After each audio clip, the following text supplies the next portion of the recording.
പാപ്പാൻ എന്തോരം വലിയ തെമ്മാടിത്തം കാണിക്കാം എന്നുള്ളതിന് ഉദാഹരണമാണ് ദേ അവിടെ നിൽക്കുന്ന ഏവൂർ കണ്ണനോട് പാപ്പാനായിട്ടുള്ള വിനോദ് ഇപ്പോൾ കാണിച്ചിരിക്കുന്നത്. എന്ന് പറഞ്ഞാൽ ചെറ്റം എന്ന് തന്നെ പറയണം. മര്യാദയ്ക്ക് തറയിൽ നിന്ന് ആനയെ അഴിച്ച് നട്ടുച്ചയ്ക്ക് വെയിൽ ശരീരത്തിൽ അടിക്കുന്നിടത്ത് കൊണ്ടുപോയി കെട്ടിയിട്ട് പാപ്പാൻ സ്ഥലം വിട്ടിട്ടുണ്ട്. നമ്മളിന്ന് ഏവൂർ ക്ഷേത്രത്തിലാണ്. ആ നിൽക്കുന്നതാണ് ഏവൂർ കണ്ണൻ. നമ്മുടെ ശരത്ത് കുറേ നാൾ കൊണ്ടുനടന്ന ആനയായിരുന്നു. ശരത്ത് പോയതിന് ശേഷം പല പാപ്പാന്മാർ വന്നിട്ടും അഴിക്കാൻ പറ്റുന്നില്ല എന്നും പറഞ്ഞുകൊണ്ട് മാറ്റി നിർത്തി. കഴിഞ്ഞ ദിവസം വിനോദ് എന്ന് പറയുന്ന പാപ്പാൻ വന്ന് ആനയെ അഴിച്ചിട്ടുണ്ടായിരുന്നു. അപ്പോൾ ഇവിടെ ഉള്ളവർക്കെല്ലാം സന്തോഷമായിരുന്നു. കാരണം ഏവൂർ കണ്ണൻ തറയിൽ നിന്ന് പുറത്തു വന്നു, അവൻ്റെ ജീവിതം രക്ഷപ്പെട്ടു എന്നെല്ലാം പറഞ്ഞുകൊണ്ടിരുന്നു. പക്ഷേ ഒരു പാപ്പാന് എത്രത്തോളം വലിയ തരം കാണിക്കാമെന്നുള്ളത് പുള്ളി കാണിച്ചിട്ടാണ് പോയിരിക്കുന്നത്. ആനയെ തറയിൽ നിന്ന് അഴിച്ച് വെയിലടിക്കുന്ന ഒരു സ്ഥലത്ത് കൊണ്ടുപോയി കെട്ടിയിട്ട് പാപ്പാൻ സ്ഥലം വിട്ട് ഇപ്പം 4-5 ദിവസമായിട്ട് ആനയുടെ അടുത്തോട്ട് ആർക്കും തന്നെ പോകാൻ പറ്റുന്നില്ല. ആനയാണെന്നുണ്ടെങ്കിൽ നല്ല വെയിൽ കൊള്ളുന്ന സ്ഥലത്ത് നിന്ന് ആകെ ബുദ്ധിമുട്ടുകയാണ്. ചേട്ടാ, ഇവനെ ഇപ്പം ഇവിടെ കൊണ്ടുവന്ന് കെട്ടിയിട്ടിട്ടും പാപ്പം പോയല്ലോ. ഇതിപ്പോ എത്ര ദിവസം ഇവനെ ഇവിടെ ഇങ്ങനെ കെട്ടിയിട്ടിട്ട്? സൂക്ഷ്മമായിട്ട് ഞങ്ങൾക്ക് അറിയാമേ. ഞങ്ങൾ ഈ അമ്പലത്തിൽ തൊഴാൻ വരുന്ന എങ്കിലും ചെറിയ ഒരാഴ്ച കൊണ്ട് ഇവിടെ കാണുന്നുണ്ട്, ആനയെ കാണുന്നുണ്ട്. പാപ്പാൻ ഇപ്പം സ്ഥലത്തും ഇല്ല, പുള്ളി വിട്ട് കളഞ്ഞു. ഇതിപ്പം ഇവിടെ ഉച്ചക്കെല്ലാം ഞങ്ങൾ വന്ന സമയത്ത് നല്ല വെയിലായിരുന്നു, ഭയങ്കര വെയില്. ആദ്യമേ അവിടെ കൊണ്ടുവന്ന് കെട്ടി നമ്മുടെ അവിടുത്തെ ഇവന്റെ യഥാർത്ഥ തറയിന്ന് മാറ്റിയിട്ട് ഇവിടെ കൊണ്ടുപോയി 3 ദിവസം ഇവിടെ ഏതാണ്ട് ഉണ്ടായിരുന്നു. ആദ്യം ഇവിടെ കൊണ്ട് കെട്ടിയ ഇവിടെ കൊണ്ട് കെട്ടിയിട്ട് പുള്ളി പാപ്പാനെ കണ്ടിട്ടില്ല, വിളിച്ചിട്ട് ഫോൺ എടുക്കുന്നില്ല. പിന്നെ ഇന്നേ നാലുവരെ അറിയുന്ന ഒന്ന് ആ കാലൊന്ന് പൊക്കാന് അതിനൊക്കത്തി. ടൈറ്റ് ചെയ്താണ് അതുപോലെ മനുഷ്യനായാലേ വെള്ളം കുടിക്കണോ അതിന് പോലും മാർഗമില്ല. ഇതിപ്പം പറയുന്ന കേട്ടായിരുന്നു, അത് കാലേ കെട്ടിയിരുന്ന ഒരു കയറും കൂടെ ഉണ്ടായിരുന്നു, അത് ആന സ്വന്തമായിട്ട് വലിച്ചു പൊട്ടിച്ചതാന്ന് ഇപ്പം പറഞ്ഞു. ആ കയറ് ആന പൊട്ടിച്ചതിന് ശേഷമാണ് അതിന് കുറച്ചും കൂടെ ഫ്രീ ആകാൻ പറ്റിയെന്നാണ് അവിടെ പറഞ്ഞത്. അത് അഴിച്ചു വിട്ടെന്നാ അതിനേശം അല്ല മാധവൻ പറഞ്ഞത് അഴിച്ചു വിട്ടതിന് ശേഷമാണ് ആനയ്ക്ക് സ്വതന്ത്രമായിട്ട് നിൽക്കാൻ പറ്റുന്നത്. അവര് എന്നാ അഴിച്ചു വിട്ടെന്നും പറഞ്ഞു. ഇപ്പം ദേവസ്വം ബോർഡിന്റെ ഇതിപ്പം ദേവസ്വം ബോർഡിന്റെ അമ്പലമല്ലേ?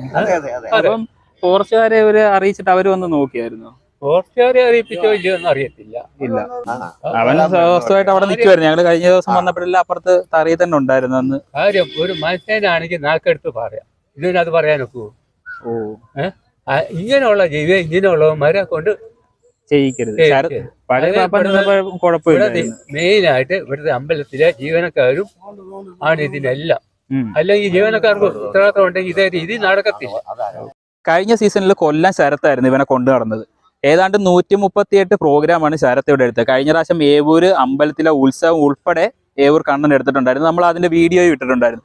നല്ല മര്യാദയ്ക്ക് വൃത്തിക്ക് കൊണ്ടു നടന്നതാണ് ശരത്ത് ആനയെ. പക്ഷേ ദേവസ്വം ബോർഡിന്റെ സ്ഥിരം നിയമനം വേണമെന്ന് പറഞ്ഞിട്ട് വർഷങ്ങളോളം 8 വർഷത്തോളം ഇവിടെ നിന്നിട്ട് പോലും ശരത്തിനെ സ്ഥിരപ്പെടുത്താതായതോടെ ശരത്ത് ഇവിടുന്ന് മാറി നമ്മുടെ ഗുരുവായൂർ ദേവസ്വത്തിന്റെ അകത്ത് കയറുകയും അവിടെ ഇപ്പം സ്ഥിരം ജീവനക്കാരനായിട്ട് ശരത്ത് കയറിയിട്ടുണ്ട്.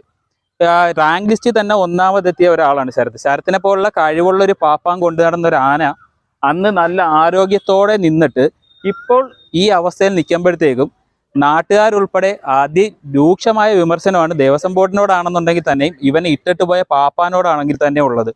ഇത്രയും വലിയൊരു ക്രൂരത ഒരു ആനയോട് ചെയ്യരുത്. ആ പാപ്പാൻ ഒന്നെങ്കിൽ തിരിച്ചു വന്ന് ഇവനെ അഴിച്ച് ഇവന്റെ തറയിൽ എത്തിക്കുക, വെയിലും മഴയും കൊള്ളാതെ മര്യാദയ്ക്ക് ഭക്ഷണം കഴിച്ചെങ്കിലും അതിന് ജീവിക്കാൻ പറ്റും. അല്ലാതെ ഇങ്ങനെ അങ്ങുമില്ല ഇങ്ങും ഇല്ലാതെ കൊണ്ടുവന്ന് ത്രൂ ഔട്ട് വെയിൽ കിട്ടുന്ന ഒരിടത്ത് കൊണ്ടുവന്ന് ആന ഇട്ടിട്ട് പോകുന്നത് ഒരിക്കലും മര്യാദയല്ല. ദയവ് ചെയ്ത് പാപ്പാൻ ഇത് കാണുവാണെന്നുണ്ടെങ്കിൽ, അല്ലെന്നുണ്ടെങ്കിൽ അധികാരികൾ ഇത് കാണുവാണെന്നുണ്ടെങ്കിൽ നിങ്ങളുടെ ശക്തമായ ഇടപെടലിലൂടെ ആനയ്ക്ക് വേണ്ട കാര്യങ്ങൾ ചെയ്യുക. ദേവസ്വം ബോർഡിന്റെ ആനകൾ പലതും ചികിത്സ കിട്ടാതെയും അല്ലെന്നുണ്ടെങ്കിൽ വേണ്ട ശ്രദ്ധ കിട്ടാതെയും ചരിയുന്ന ഒരു കാലത്താണ് നമ്മളിപ്പോൾ നിൽക്കുന്നത്. ആനകളുടെ എണ്ണമാണെന്നുണ്ടെങ്കിൽ വളരെയധികം കുറഞ്ഞു. 300-നടുത്ത് അല്ലെങ്കിൽ 399 ആനകൾക്കടുത്ത് മാത്രമാണ് ഇന്ന് കേരളത്തിലുള്ളത്. അതും കൂടെ ഓർക്കുക. ആനപ്രേമികളായിട്ടുള്ളവരും അതേപോലെ തന്നെ മൃഗസംരക്ഷകരായിട്ടുള്ളവരും ഈ കാര്യം ഒന്ന് ശ്രദ്ധിച്ച് അധികാരികളുടെ മുന്നിൽ എത്തിക്കണമെന്ന് അപേക്ഷിക്കുകയാണ്.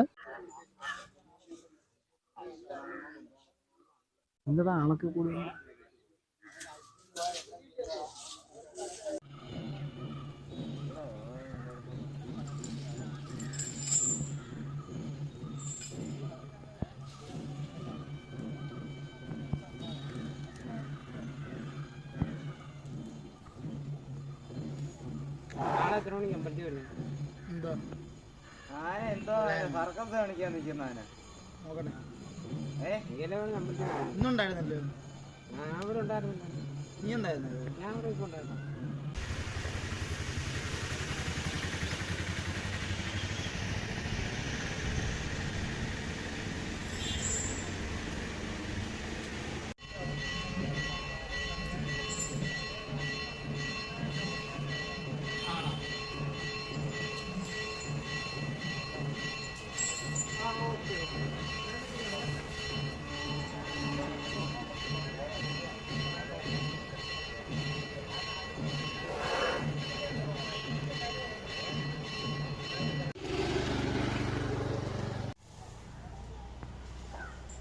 വിഷ്ണു ഇപ്പം കണ്ണൻ്റെ ഈ അവസ്ഥയിലോട്ട് എത്തിച്ചിട്ട് പാപ്പാൻ ഇപ്പം നാട് വിട്ടിരിക്കുകയാണ്. വിളിച്ചിട്ട് കിട്ടുന്നില്ല, കേസ് കൊടുത്തിട്ട് പോലീസുകാർക്ക് അന്വേഷിച്ചിട്ട് ആളെ കിട്ടുന്നില്ല, ദേവസ്വം ബോർഡുമായിട്ട് അവർക്കൊരു ബന്ധവും വരുന്നില്ല, ആനയെ അഴിക്കാൻ ആയിട്ട് പുതിയൊരു പാപ്പാനെ കൊണ്ടുവരാനും പറ്റുന്നില്ല.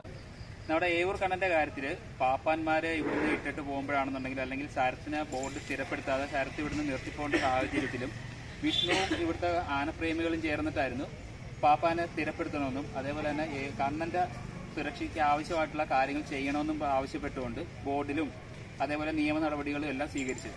ഇപ്പോൾ പാപ്പാൻ ആനയെ ഉപയോഗിച്ച് കടന്നു കളഞ്ഞ സാഹചര്യത്തിൽ നമ്മളോടൊപ്പം വിഷ്ണു ഉണ്ട്. വിഷ്ണുവിന് എന്താണ് പറയാനുള്ളതെന്ന് കേൾക്കാം.